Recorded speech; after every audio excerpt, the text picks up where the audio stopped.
Hi, I'm Danielle Walker, and I'm going to show you how to make my grain-free wraps or crepes from my book, Meals Made Simple. They are one of the most popular recipes from the book. Here it is.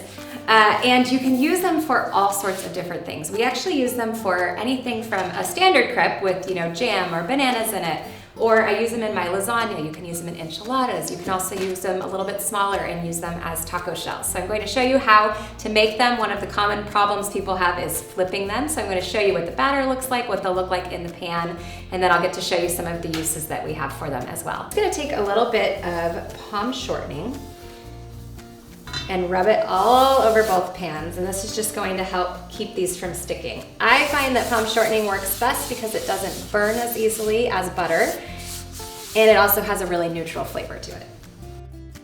We're starting with our eggs. I'm just gonna crack them into a bowl. I like to use this batter bowl because it has this little lip on it, so it actually makes it nice and easy for me to pour into the pan, but you can use a regular bowl as well and just use a small quarter cup to measure your batter in.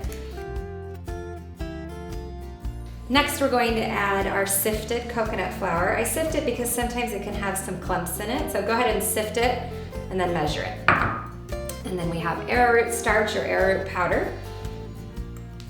My prior recipes for these, which you can find on my blog, don't include as much arrowroot powder, but I was finding that they were tearing, they weren't working as well for things like paninis, and so I increased it a little bit and got a lot more pliability out of them. And then we just have a little bit of sea salt. Coconut flour by nature does have a little bit of a sweet taste, so I like to add a little bit of salt to make these a little more savory. And then we have 2 tablespoons of melted ghee or butter. You can also use coconut oil if you'd like. And we're just going to whisk that all together. So what you will probably find is that the coconut flour clumps up a little bit. That's totally fine. What I like to do is leave the batter sitting for a few minutes after my initial stir, and the coconut flour will start to soak up some of that moisture, and then those clumps will break up when you stir it again. Right, we're also going to add some almond milk.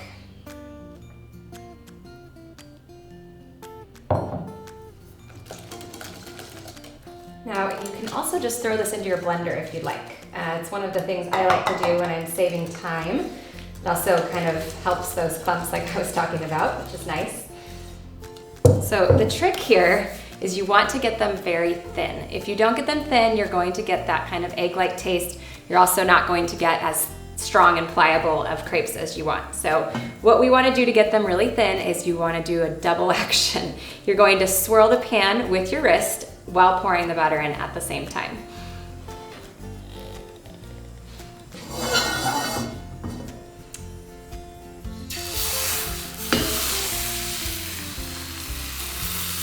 You don't need much, just about a quarter cup or so. You can add a little bit more if your swirl of the wrist is not getting it to go all the way around the pan, but it does cook really quickly, so you're going to see it stop spreading almost as soon as it hits the pan. That's why you kind of have to do it quick. And then we're just gonna let that sit there for about 30 to 45 seconds. You'll see the edges start to kind of curl up a little bit, and that means that you are ready to flip it.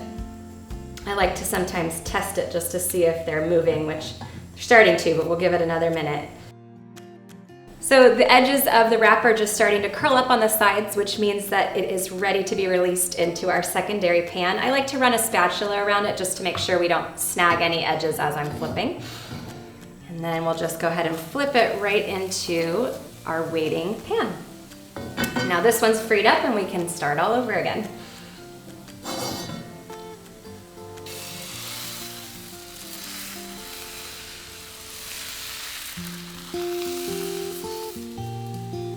Try to get it to reach all sides of that pan. This is a 9.5 inch crepe pan. You can go a little bit larger too if you'd like to make like burritos or something of the sort, but I find that this size is really great for pliability, works really well for wraps. All right, we just wrapped up. I just turned this burner off. I'm waiting on this one to finish cooking on that second side. If you have some that fall apart, save them, because if you're making a lasagna or enchiladas or something like that, you can actually just kind of fill in the edges and they're still edible. They of course won't work for a burrito or something of the sort, but you don't have to waste the scraps. And after your first couple, I promise you, you will get the hang of it. This full recipe can be found in my second book, Meals Made Simple, which is linked below. And if you liked this video and want more recipes like this, make sure to hit the thumbs up and click the subscribe button below so you don't miss a single recipe.